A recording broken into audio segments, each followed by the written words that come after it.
The Mysterious Old Man. In the year 644, as a young student of the Wudan style, it was my job to sweep the training area each morning.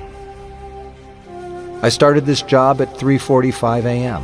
and with vigor would finish with a few minutes to spare before the 6 a.m. training. There was an old man with no hands and no feet, the only man to whom Master Po would bow, who would sit atop a tree trunk and watch me complete this task. Every morning he appeared and watched in admiration. It was a full 219 years before I mustered the courage to speak with him. "Why do you watch me sweep?" I asked, puzzled.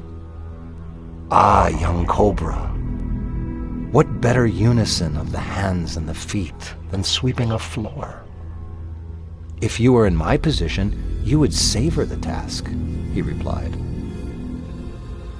I looked at the stumps where his hands and feet once were, then looked up at him. He knew what I wanted to ask, but I was afraid to appear disrespectful. Truly, it was none of my business. Curiosity got the better of me. "What happened to you?" I said, looking towards the ground. I was sure he was contemplating reprimanding me.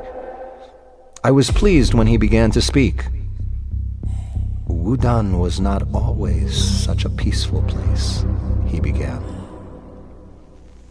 Warring tribes fought for this mountain's power, and strange creatures lurked in every corner. Before myself and a few brave others, including Master Po, banished them from the mountain.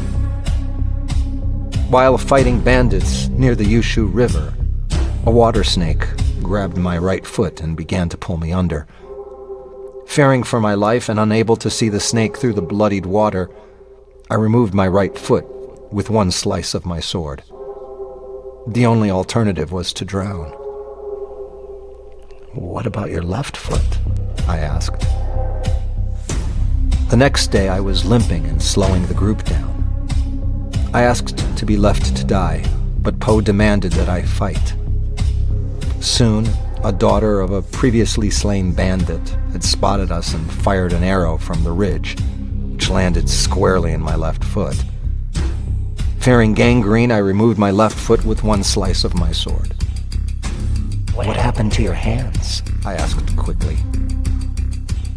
My left hand was snared by a golden dragon in that now empty cave you children enjoy.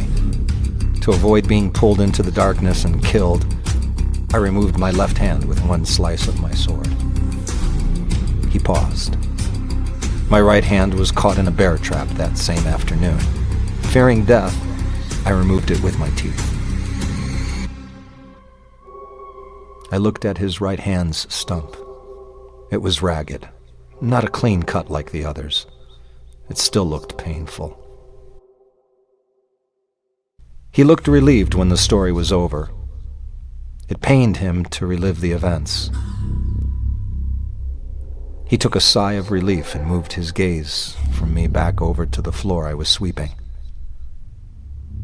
I, however, was confused.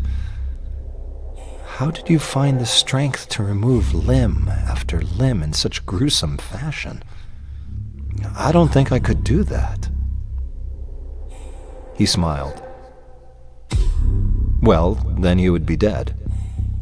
And you would never tell your story to anybody, would you? I didn't find the strength to die." I bowed and returned to sweeping. The conversation made me minutes late for training. Master Po beat me severely. The next morning when I rose to sweep, the man was not there. I never saw him again. Such is the way of Wudan.